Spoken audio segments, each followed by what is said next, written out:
kita lihat lagi ya, visi dan misi ICC ya, oke. Mungkin buat teman-teman yang baru pertama kali datang, I think ini bagus banget. Karena pertama kali saya datang ke ICC waktu saya di Bandung, saya tanya visi misi gereja, oke. Dan I think kalau buat saya perlu tahu gitu ya, mau dibawa kemana hidup saya, oke. Udah di layar ya, oke. Yuk kita boleh baca bareng-bareng ya, visinya ICC dan misinya ya, bahasa Indonesia aja, oke. Satu, dua, tiga. Rumah bagi semua generasi yang kreatif, kuat dan mempengaruhi dunia. Misi menjangkau dan membangun generasi yang cemerlang, katakan amin.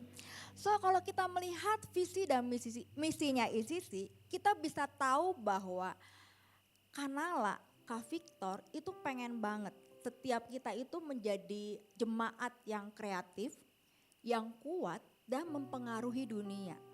Bahkan apapun yang kita kerjakan hari ini, misinya adalah menjangkau dan membangun generasi yang cemerlang. Oke, so hari ini khotbah saya adalah kehidupan yang bermakna. Boleh bilang kiri kanannya, kehidupan yang bermakna. Oke, kita buka firman Tuhan dari Mazmur 92 ayat 12 sampai 14. Oke, saya akan bacakan buat Bapak Ibu Saudara. Oke, ini terjemahan pakai bahasa Inggris ya. Saya akan bacain. The righteous will flourish like a palm tree. They will grow like a cedar of Lebanon. Planted in the house of the Lord, they will flourish in the court of our God. They will still bear fruit in old age. They will stay fresh and green. Oke, nah ini janji Tuhan buat setiap kita bahwa orang-orang yang benar itu akan flourish like a palm tree. Saya sempat searching gitu ya, pohon palem itu kayak gimana sih? Nah ternyata pohon palem itu melambangkan kemenangan. Pohon palem itu melambangkan kedamaian, kehidupan abadi, harapan dan berkat. Nah Tuhan berjanji dalam hidup kita itu akan flourish, akan berkembang. Seperti apa? Seperti pohon palem. Bahkan dikatakan di bawahnya, they will grow like a cedar of Lebanon. Di sini dikatakan Lebanon, cedar of Lebanon itu pohon aras. Saya sempat searching juga, pohon aras itu kayak gimana sih? Nah ternyata pohon aras itu bisa bertumbuh ratusan tahun. Bahkan tingginya itu bisa mencapai 60 meter dan dia itu bisa hidup di bawah minus 25 derajat Celcius. Jadi benar-benar tahan banting banget.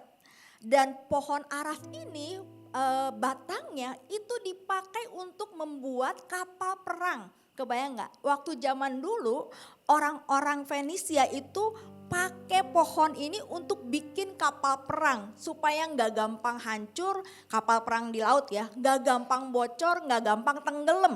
Dan juga pohon aras ini juga dipakai untuk membangun istana. Nah kehidupan kita itu Tuhan mau seperti pohon aras dan juga pohon palem. Nah kita lihat apa sih arti kata flourish.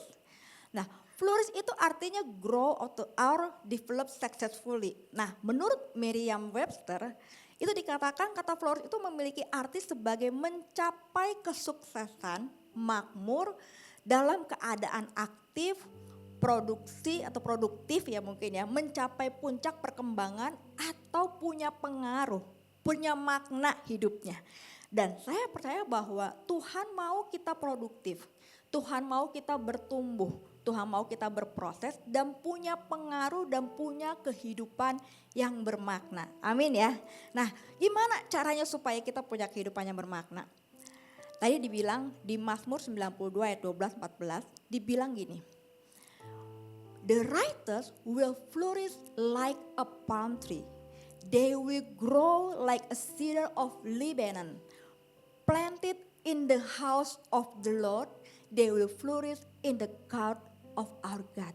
So hal yang pertama yang perlu kita buat dalam hidup supaya kita punya kehidupan yang bermakna adalah be planted in the house of the Lord atau in the house of God. Bilang kiri kanannya be planted. Nah, kita itu perlu tertanam di dalam rumah Tuhan. Karena kita nggak bisa punya kehidupan yang bagus, bertumbuh, berbuah kalau kita nggak memutuskan untuk tertanam di dalam rumah Tuhan. Nah, jadi saya memutuskan untuk tertanam di ICC itu tahun 2001-2002. Saya aslinya orang Bandung, kemudian saya sekolah di Jakarta. Saya ambil Tarakanita, ada yang sekolah di Tarakanita juga, jadi nggak ada ya. Oke, Tarakanita LPK ya, bukan SMP SMA bukan, LPK Tarakanita di Billion Moon di Kalimalang. Oke, nah saya bekerja di Jakarta sekitar 1,5 tahun, kemudian orang tua saya tarik saya pulang dan saya kembali ke Bandung. Dan waktu saya kembali ke Bandung, akhirnya saya berjemaat di ICC, di ELF waktu itu ya. Nah saya percaya bahwa pertumbuhan saya itu gak lepas karena saya memutuskan untuk tertanam di dalam rumah Tuhan. Nah banyak orang pengen bertumbuh, banyak orang pengen berbuah, tapi gak banyak orang pengen tertanam di sebuah gereja lokal. Nah jadi bertumbuh atau tertanam di sebuah gereja itu bukan hadir aja di hari Minggu. Ini dibilang ya, kalau orang-orang yang mau flourish itu dikatakan apa? Planted in the house of the Lord, bukan attend the house of God, bukan ya, bukan cuma sekedar datang loh. Jadi benar-benar tertanam, benar-benar mengakar gitu ya. Nanti kita bahas tentang poin yang kedua mengakar. Tapi benar-benar tertanam, benar-benar berkontribusi, benar-benar datang ke komsel, melayani, benar-benar menjadikan ini sebuah rumah. Nah, di Yeremia 17 ayat 8 itu bagus banget terjemahan NIV-nya bilang gini. They will be like a tree planted by the water that send out its roots by the stream. It does not fear when heat comes. Its leaves are always green. It has no worries in a year of drought and never fails to bear fruit. Nah, di sini dibilang they will like a tree planted by the water. Nah, minggu lalu di Bandung, Pastor Victor share hal yang bagus banget. Oke, nah beliau bilang gini dan tanya ke semua jemaat isi. Dia bilang gini, apa yang saudara lihat tentang gereja? Nah, ini penting kenapa? Karena apa yang kita lihat tentang gereja akan menentukan bagaimana kita memperlakukan gereja. Nah, Kak Victor bilang gini, kalau kita melihat gereja sebagai rumah sakit rohani, maka kita akan memperlakukan gereja sebagai rumah sakit. Kalau kita sakit secara rohani, kita misalnya bergumul banget dalam hal pernikahan, kita bergumul banget dalam hal kerohanian, anak, susah uang dan lain sebagainya, pokoknya susah banget ya. Kita kan pasti ke rumah sakit gitu ya, sakit pasti ke rumah sakit. Nah kita akan datang ke gereja, rajin banget tuh, pagi ada gitu ya, hari Minggu ada gitu ya, ministry dibuka langsung daftar gitu. Tapi begitu masalahnya selesai, hilanglah juga ya, hilang masalah, hilang dari gereja gitu ya. Why? Karena melihat gereja sebagai rumah sakit rohani. Atau ada juga orang-orang yang melihat gereja sebagai restoran rohani. Oh ya saya dapetin apa dari gereja, oke persembahan saya kasih persepuluhan, saya kasih persembahan saya ibadah kayak mau bayar deh. Udah pulang aja, tapi tidak mau tertanam. Hanya datang hari Minggu. Atau ada juga yang melihat gereja sebagai event rohani. Jadi kalau yang khotbahnya bagus, yang khotbahnya lucu, ganteng, cantik, wah gue datang deh. Tapi kalau enggak, aduh males banget ke gereja. Oh kalau Paskah acaranya bagus gue datang. Kalau Natal acaranya bagus gue datang. Tapi kalau enggak ada Natal dan Paskah enggak datang. Namanya Kristen napas gitu ya. Natal Paskah datang, di luar itu enggak ada kabar berita. Nah jadi makanya ngos-ngosan gitu kan cuma napas tahun 2 kali gitu ya. Natal Paskah, Natal Paskah. Nah tapi kalau kita melihat gereja sebuah rumah kita itu enggak sempurna. Kita pasti pulang ke rumah, apapun kondisi kita, apapun musim hidup kita akan pulang ke rumah dan kita akan memperlakukan gereja ICC Jakarta sebagai rumah. Kita enggak mengambil keuntungan, tapi kita berpikir apa yang bisa kita buat dan lakukan untuk rumah saya di ICC Jakarta. Nah Saya berharap setiap kita menjadikan ICC Jakarta sebagai rumah. Oke, boleh bilang kiri kanannya, ini rumah saya loh.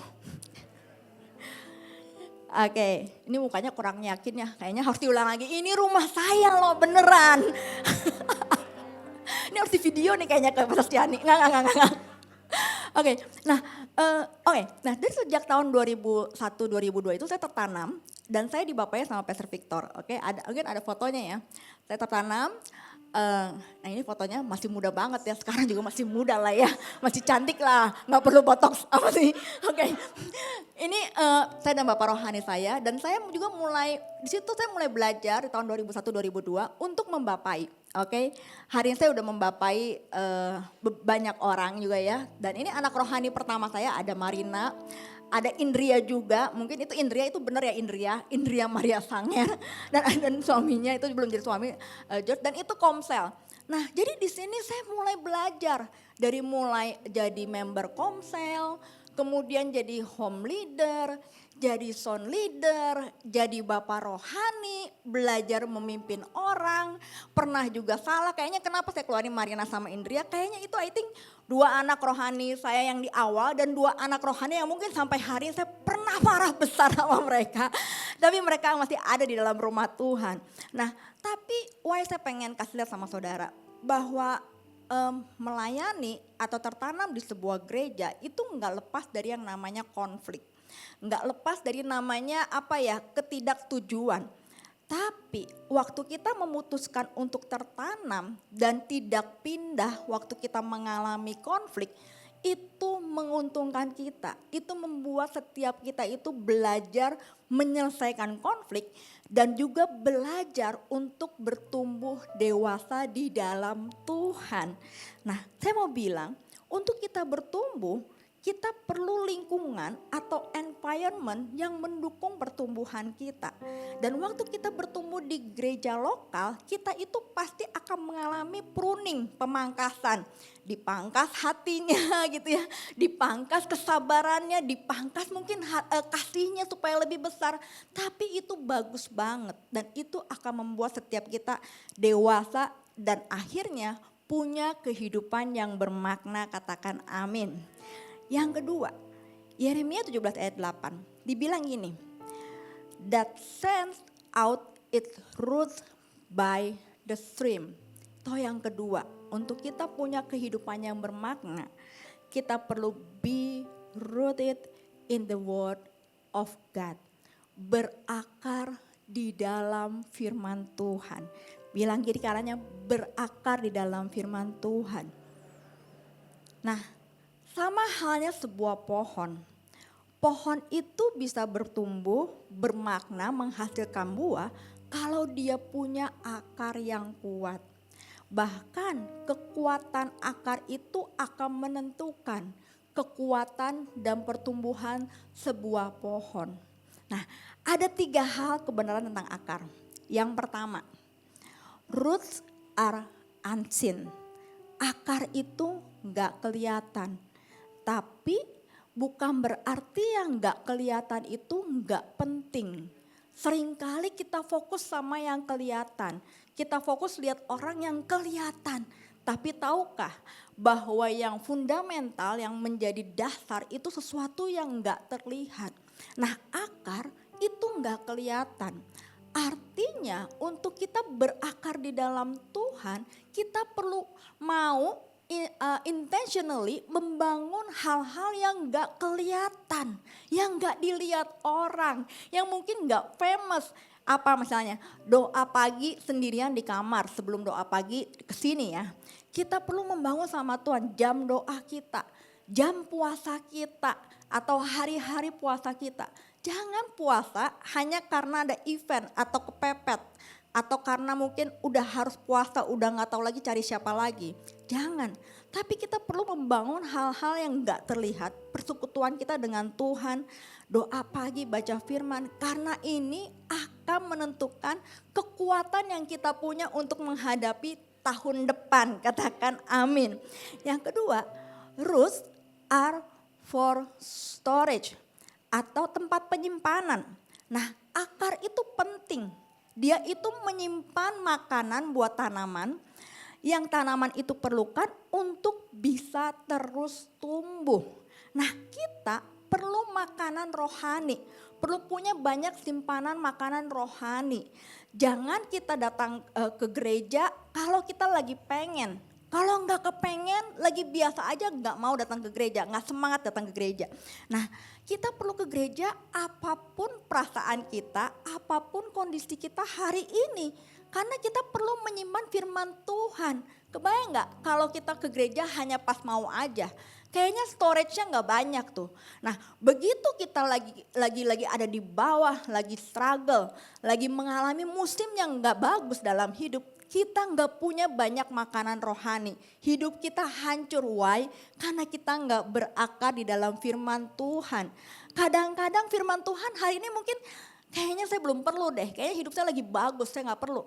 Tapi tetap simpan firman Tuhan, tetap berakar di dalam firman Tuhan. Karena one day saudara pasti membutuhkannya, katakan amin. Yang ketiga, roots are for support. Nah, kekuatan rohani kita sangat tergantung dari seberapa kuat kita tertanam dan berakar di dalam Tuhan. Nah, orang yang gak berakar di dalam Tuhan pasti hidupnya mudah banget terombang-ambing, mudah banget tergoncangkan, benar gak? Pohon yang akarnya kuat itu mau hujan badai tetap aja berdiri. Kebayang gak yang tadi pohon aras ya? Itu kan tinggi banget ya, semakin tinggi dia perlu akar yang kuat, bener gak? Semakin saudara mau hidup saudara naik ke atas, saudara perlu punya akar yang kuat ke bawah. Karena kalau enggak, begitu ada masalah dalam hidup, begitu ada tekanan dalam hidup, pressure dalam hidup, langsung kena mental health semua gitu ya. Langsung mental health lah, sakit kepala, sakit mah, sakit punggung, semua sakit gitu ya. Nah, roots are for support. Kalau saudara tertanam di dalam rumah Tuhan, tertanam dalam firman Tuhan, kuat dalam firman Tuhan, maka waktu ada badai dalam hidup saudara, akar yang kuat itu akan menolong saudara untuk tetap terus berdiri dan melayani Tuhan dan berjalan bersama Tuhan. So kita perlu berakar di dalam firman Tuhan. Bilang kiri kanannya, berakar di dalam firman Tuhan. Yang ketiga, gimana caranya supaya kita punya hidup yang bermakna? Yang ketiga, di sini dikatakan, it does not fear when heat comes. Its leaves are always green. Nah, as your pastor, saya cuma mau bilang, musim kering, musim panas pasti datang dalam hidup saudara. Musim kering, musim panas, musim yang gak enak banget, musim yang kayaknya susah banget, itu akan datang dalam kehidupan kita. Di sini dibilang, it does not fear when heat comes. So kalau kita mau punya kehidupan yang bermakna, yang ketiga, be fearless when the heat comes. Karena musim panas itu pasti datang. Saya bukan lagi ngutukin, enggak, saya ngomong apa adanya as your pastor, so you can be ready when the heat comes in your life. Karena hidup itu kadang di atas, kadang di bawah. Kehidupan itu kayak roda yang berputar. Even saudara ikut Tuhan bukan berarti saudara hidupnya naik terus, gak pernah turun.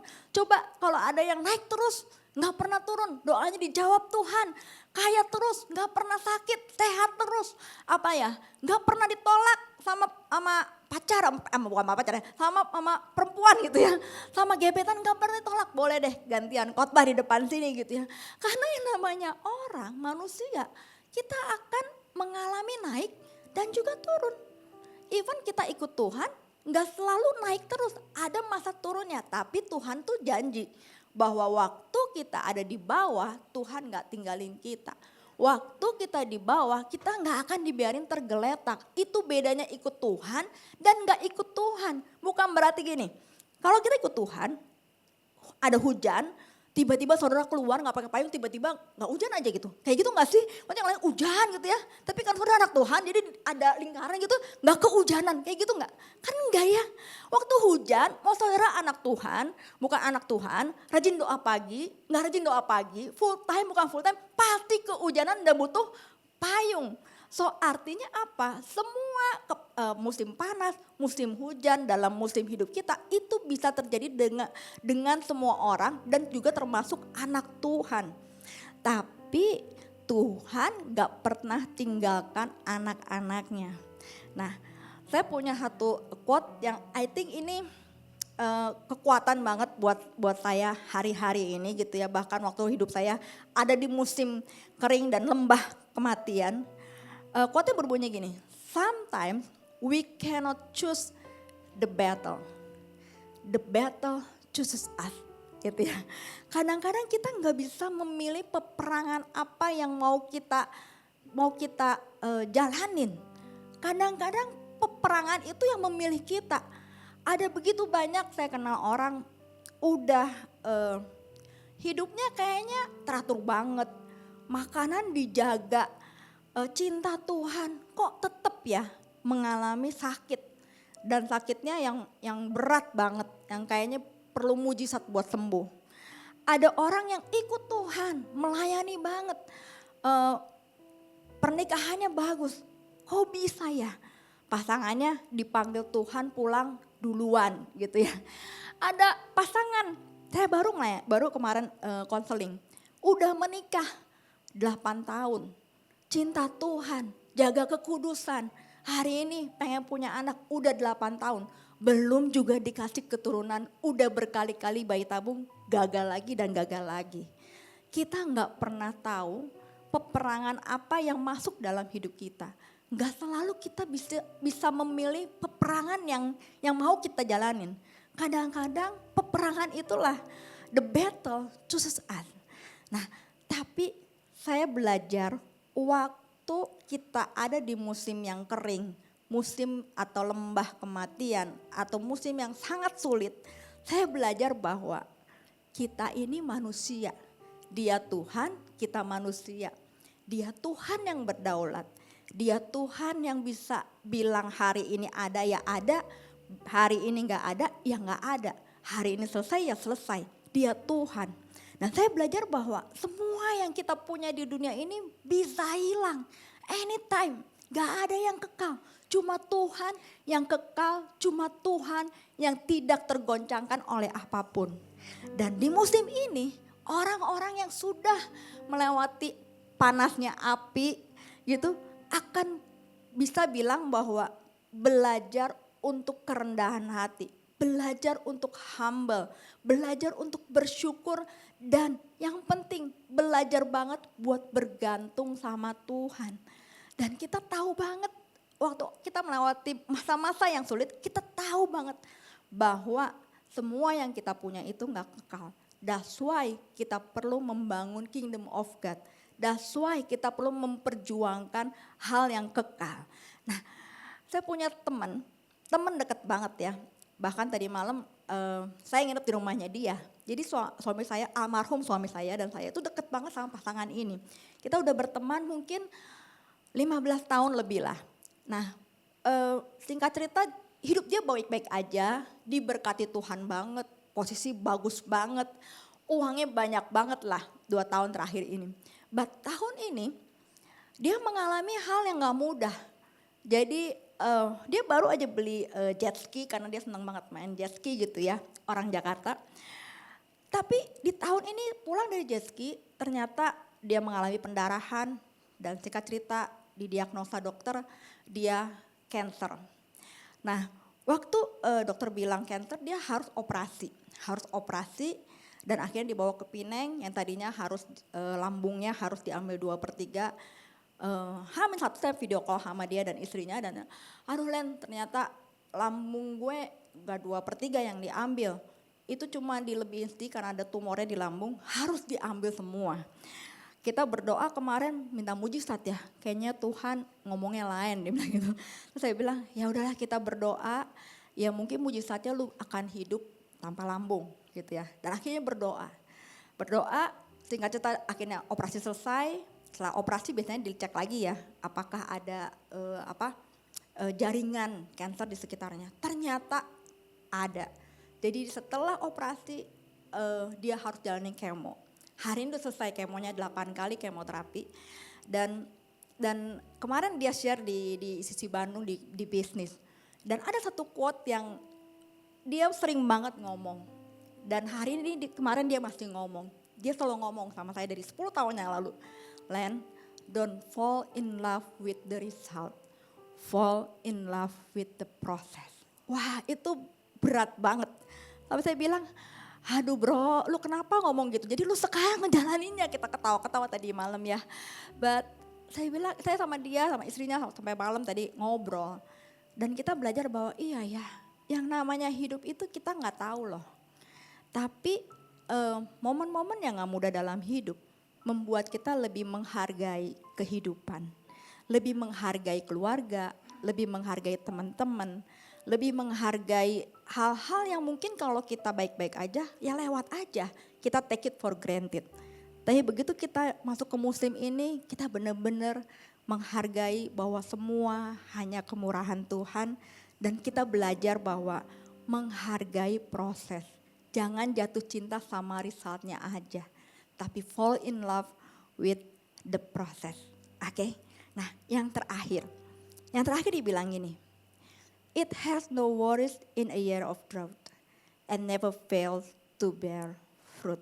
Yang keempat. Untuk punya kehidupan yang bermakna. Kita perlu be fruitful in any season. Gimana caranya supaya kita punya hidup bermakna? Be fruitful. Apapun musim hidup kita, Tuhan mau kita menghasilkan buah. Lagi baik, lagi gak baik. Balik lagi sama satu leaders yang konseling, yang kemarin konseling dan ngomong bahwa kayaknya susah banget punya anak. Tuhan gak kasih. Dia sempat ngomong sama saya, Ci, gimana mau jadi berkat ya Ci? Kayaknya gue malu-maluin Tuhan banget. Udah pelayanan, udah ikut Tuhan. Mau punya anak aja susah banget loh. Orang lain yang kayaknya belum menikah aja beranak banyak banget gitu ya. Dia bilang kenapa gue kok susah banget, salah gue apa, kayaknya gue gak jadi berkat. Tapi saya bilang gini, gampang banget buat orang jadi berkat kalau hidupnya bagus. Hidupnya di atas, berdoa, mengalami mujizat, itu gampang banget jadi berkat. Tapi gak banyak orang menjadi punya kehidupan yang menginspirasi. Waktu di bawah kita punya kekuatan untuk memberikan respon yang tepat, yang baik.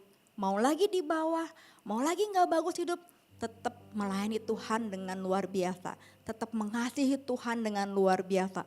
Kasihnya, kekuatannya, komitmennya gak tergantung dari apa yang Tuhan bisa kasih. Tapi semata-mata karena mengasihi Tuhan dan menghargai karya Yesus di kayu salib. Kalau kita ikut Tuhan karena sebatas sejauh Tuhan jawab doa kita. Jangan-jangan hubungan kita sama Tuhan hubungan transaksional. Saudara hanya mau ikut Tuhan kalau Tuhan kasih apa yang saudara mau. Tapi saudara gak akan ikut Tuhan, gak mau melayani Tuhan kalau Tuhan gak jawab doa saudara. Gak kasih kesembuhan, gak kasih breakthrough dalam hal keuangan, gak breakthrough dalam hal hubungan, saudara berhenti ikut Tuhan. Artinya hubungan saudara dan Tuhan hubungan transaksional, gak tulus ikut Tuhannya.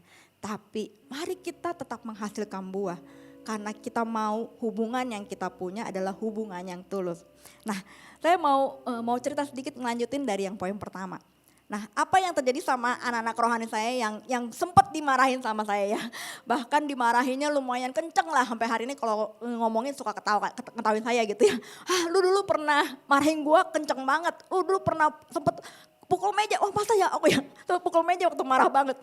Nah, anak rohani saya yang namanya Marina dan Hendy itu pindah ke Amerika tahun 2016 ya. Ada fotonya mungkin ya. Nah dia, ini anak rohani saya yang pertama gitu ya. Orang Ambon, jadi kalau marah gitu dulu ya saya marah dia marah gitu ya. Wah gak tahu siapa yang menang gitu ya. Cina sama Ambon, ya harusnya Ambon yang menang lah ya. Lebih galak dia gitu. Tapi saya baru marahin dia kalau dia marah sama saya. Dan mereka pindah ke Amerika. di tahun 2016 dan tahun 2018 mereka membantu sebuah gereja Indonesia namanya Indonesian Light Church di Philadelphia. Oke, dekat New York. Nah, waktu mereka datang jumlah jemaatnya 15 orang.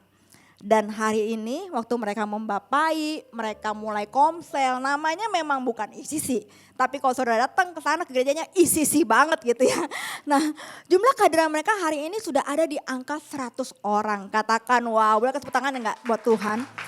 Dan di paling bawah ya, di paling bawah itu mereka pindah ke sebuah gereja dan mereka planning mau membeli gereja itu seharga 560.000 US dollar. Oke, jadi mungkin kalau yang kebanyakan uang bolehlah taruh ke situ gitu ya, mereka perlu uang. Nah, tapi hal yang luar biasa lihat bahwa Tuhan itu bisa bekerja dengan luar biasa. Saya nggak pernah kepikiran dia bakal jadi pendeta juga sama suaminya. Tapi hal yang 16 tahun yang lalu yang saya buat, ya udah setia aja membapai. Bahkan bukan 16 ya udah 20 tahun ya saya kenal sama dia itu tahun 2002, 2003 ya. Layani aja dan bapai aja. Dan selain dia ada Indria. Nah hari ini Indria sama George itu melayani di area couples. Oke. Nah waktu itu Kak Vitor sempat minta sama saya dia pengen ada satu volunteer yang boleh handle creative couple, sweet escape. Dan akhirnya minta George sama Indria. Awalnya saya terbeban banget sama apa ya, ministry pernikahan. Pengen banget bisa melayani pernikahan atau melayani keluarga. Tapi begitu suami saya pulang, kayaknya saya nggak punya kesempatan untuk melayani couple. Dan saya mulai bagi hati sama George sama Indria. Saya bilang mungkin saya sama COVID nggak bisa. Tapi saya pengen kamu tangkep hatinya saya, tangkep hatinya Kak Victor sama Cilidia. Yuk mau nggak bangun creative ministry, creative couple dan memberkati banyak pernikahan. Hari ini total setiap tahun pasangan yang ikut creative couple dan Homesell United Couples di Bandung itu sekitar 250 sampai 300 couple. Dan orang yang ikut Sweet Escape tahun ini aja udah ada 150 couples, katakan wow. Nah, saya percaya bahwa setiap orang yang kita bapai itu bisa jadi seseorang yang luar biasa. Mungkin saya coba ngeliat, mungkin saya nggak bisa ya ke Amerika gitu ya. Maksudnya ya bisa sih main, dan memangnya cuma pengen main doang sih, kalau tinggal kayaknya enggak kayak gitu ya. Tapi saya tahu ada sesuatu yang saya punya, yang saya taruh di Marina dan hari ini dia kerjain di sana. Ada nilai value yang saya pernah kasih sama dia dan dia kerjain di sana. Memberkati orang-orang di Philadelphia. Begitu juga dengan Indria. Nah, cerita terakhir. Ada sebuah kisah inspiratif yang buat saya ini yang menolong saya untuk melakukan apa yang saya lakuin sampai hari ini. Di tahun 1939 ada seorang pemuda di Texas yang mengasihi Tuhan. Dia itu pengen menangin teman-temannya di kelasnya. Jadi tiap pagi tuh dia tulis ayat di papan tulis. Oke, dia tulis dan karena dia tulis ayat tiap pagi, buat teman-temannya ini orang aneh banget. Jadi dijauhin lah si anak ini. Tapi dia setia nulis ayat. Nah, one day salah satu temennya dia, classmate-nya dia, itu pulang dari klub jam 2 pagi. Tiba-tiba kayaknya Tuhan jamah dia langsung buka Alkitab dan randomly dia buka Alkitab, dia nemuin ayat yang bilang, ketuklah maka aku akan membukakan pintu bagimu dan masuk dan makan bersama dengan kamu. Waktu dia baca ayat itu, dia tiba-tiba ingat sama temennya yang namanya Sam Martin. Bahwa anak ini pernah tulis ayat ini di kelas. Besoknya si pemuda ini yang baru pulang dari klub, itu nemuin Sam Martin, lahir baru dan di minggu itu datang ke gereja. Nah, tahu nggak siapa pemuda yang dimenangkan? Namanya John Austin. Papa dari Joel Austin. Nah, Sam Martin ini dia seorang pastor juga. Dia tulis sebuah buku judulnya I Touch One But He Touch a Million. Wow, saya mending banget ya, kasih tangan buat Tuhan. Nah, cerita ini, inspirasi ini membuat saya tahu bahwa setiap orang itu punya kesempatan. Jangan pernah menganggap remeh, underestimate anak rohanimu hari ini, anak komselmu hari ini. teman kerjamu hari ini, atau teman sekolahmu hari ini. Karena kita nggak pernah tahu dia jadi siapa atau anaknya jadi siapa. So mari hari ini tertanam di dalam rumah Tuhan, berakar di dalam firman Tuhan. Jangan takut waktu ada musim yang panas datang dalam hidup kita, dan tetap berbuah di dalam setiap musim hidup kita. Amin. Saudara mendapatkan sesuatu, belajar sesuatu pagi hari. Amin. So, boleh gak kita bangkit berdiri pagi hari ini? Mari kita tepuk tangan yang terbaik buat Tuhan pagi hari ini.